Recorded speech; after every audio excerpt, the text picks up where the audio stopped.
आज एक ऐसे इशू के बारे में बात करने वाले हैं जिसके आगे इन्फ्लेशन, पेट्रोल के दाम, एग्ज़ाम स्कैम्स सब कुछ फेल हो जाते हैं।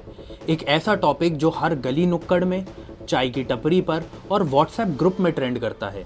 और इस इशू का नाम है बेरोज़गारी, यानी अनएम्प्लॉयमेंट इन इंडिया। और वीडियो स्टार्ट करने से पहले मैं आप लोगों को एक डिस्क्लेमर दे देता हूँ कि वीडियो को पूरा देखना, क्योंकि वीडियो के एंड तक आपके दिमाग के पर्दे खुलने वाले हैं।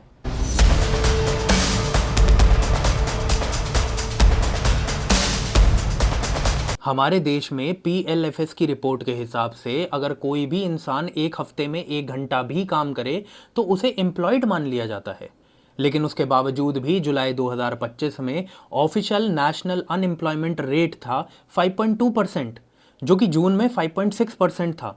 और अगर रूरल एरियाज़ की बात करूँ तो ये अनएम्प्लॉयमेंट रेट है 4.4%, लेकिन अर्बन एरियाज़ में ये अनएम्प्लॉयमेंट रेट काफ़ी ज़्यादा है, जो कि है 7.2%। और अगर यूथ अनएम्प्लॉयमेंट की बात करूँ, यानी वो लोग जो 15 से 29 ईयर्स तक के लोग हैं, तो उनका अनएम्प्लॉयमेंट रेट है 15.3%। मतलब हमारे देश का हर चौथा ग्रेजुएट या तो किसी एंट्रेंस एग्जाम की तैयारी कर रहा है या फिर घर बैठा सोशल मीडिया पे शायद मीम्स बना रहा हो।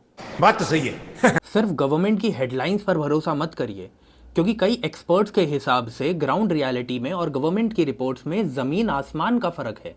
अब आप सोच रहे होंगे क्यों? क्योंकि ऑफिशियल रूल्स कहते हैं कि अगर आपने पिछले हफ्ते 1 घंटा भी काम किया है, चाहे वो अपनी फैमिली की दुकान पर ही हो और वो भी फ्री में, तब भी आप एम्प्लॉयड हैं। मतलब सिंपल है कि आप अपने अंकल की दुकान पर अगर 1 घंटे भी एक हफ्ते में खड़े हुए हैं तो ये आपके लिए एक करियर ऑप्शन हो सकता है। अरे देवा, ये गड़बड़ है बाबा। बसोले सर के हिसाब से अनएम्प्लॉयमेंट से भी बड़ी प्रॉब्लम है अंडर एम्प्लॉयमेंट। और अंडर एम्प्लॉयमेंट को समझाने के लिए मैं एक छोटा सा एग्जांपल लेता हूँ। मान लीजिए कि आपने एक अच्छी यूनिवर्सिटी से अच्छा कोर्स किया है और आपने उसे अच्छे नंबर से भी पास किया है, पर आपकी फील्ड में जॉब की कमी होने की वजह से आप एक ऐसा काम करते हैं, लाइक आपने एक डिलीवरी ऐप के थ्रू सामान डिलीवर करना शुरू कर दिया। इस जॉब में ना ही आपके स्किल्स यूज़ हो रहे हैं और ये काम तो कोई 10th पास इंसान भी कर सकता है। तो इसे हम कहते हैं अंडर एम्प्लॉयमेंट, जहां आप एम्प्लॉयड तो हैं पर आपके स्किल्स पूरी तरीके से यूज़ नहीं हो रहे। इंडिया में सारे एम्प्लॉयड लोगों में से करोड़ों लोग तो ऐसे हैं जो सेल्फ एम्प्लॉयड हैं, लेकिन उनकी या तो इनकम बहुत कम है या तो उनकी जॉब्स परमानेंट नहीं है। मतलब टोटल बेनिफिट ज़ीरो है। और इसका अंदाज़ा आप इस बात से लगा सकते हैं कि 2024 में इंडियन रेलवेज़ में 64,000 वैकेंसीज़ निकली थी, लेकिन इन्हें भरने वाले एप्लीकेंट्स थे 1.87 करोड़। और इससे साफ नज़र आता है कि इंडिया में जो लोग सेल्फ एम्प्लॉयड भी हैं वो भी सिर्फ मजबूरी में सेल्फ एम्प्लॉयड हैं। और इससे हमें यह भी पता चलता है कि इन सब के पीछे छुपा हुआ है एक नाखुश और स्ट्रगल करता हुआ इंडिया। बचपन से सिखाया गया कि पढ़ोगे लिखोगे तो बनोगे नवाब और आगे बढ़ोगे, लेकिन ग्राउंड रियलिटी में पढ़ो लिखो पर आगे बढ़ पाओगे या नहीं, इसकी कोई गारंटी नहीं है। क्योंकि बेसिक एजुकेशन क्या पता आपको वो स्किल सिखा पाए या ना सिखा पाए जो कि आपकी जॉब सिक्योरिटी के लिए इंपॉर्टेंट है, इसके चांसेस थोड़े कम हैं। और इसे समझने के लिए सोनीपत का एग्जाम्पल देखिए। सोनीपत में इंडस्ट्रियल ग्रोथ हुई, इंफ्रास्ट्रक्चर बना, जॉब्स आई, पर लोकल्स इसका फ़ायदा नहीं उठा पाए। और कुछ लोकल न्यूज़पेपर्स के हिसाब से इसके पीछे का रीज़न था एजुकेशनल स्किल्स और इंडस्ट्रियल स्किल्स के बीच का गैप। हमारे देश में अनएम्प्लॉयमेंट के बहुत से रीज़न्स हैं, लेकिन उनमें से भी सबसे बड़ा रीज़न है हमारे देश की पॉपुलेशन। हर साल 1 करोड़ से ज़्यादा हमारे देश के नौजवान इस जॉब मार्केट में घुसते हैं, लेकिन हमारा देश उतनी जॉब्स प्रोवाइड नहीं कर पाता। दूसरा सबसे बड़ा रीज़न है स्किल गैप।